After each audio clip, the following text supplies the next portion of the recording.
L'enfant a besoin que nous le croyions.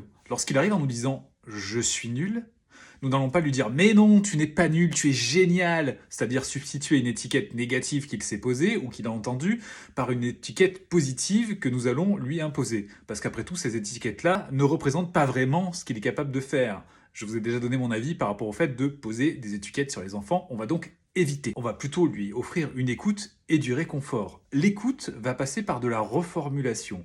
Lorsque l'enfant arrive vers nous et nous dit « je suis nul », on va lui dire « d'après ce que j'ai compris, tu penses que tu es nul ». Et l'enfant va donc prendre conscience que ce n'est pas un fait, mais une pensée.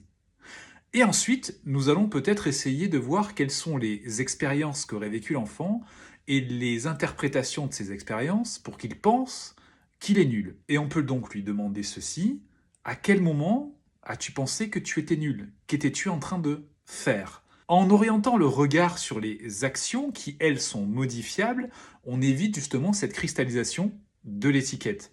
Et en creusant, nous allons pouvoir faire comprendre à l'enfant qu'il n'a peut-être pas encore réussi ce qu'il voulait réussir, ou pas réussi pour le moment. Vous voyez, ce sont des expressions qui donnent de l'espoir.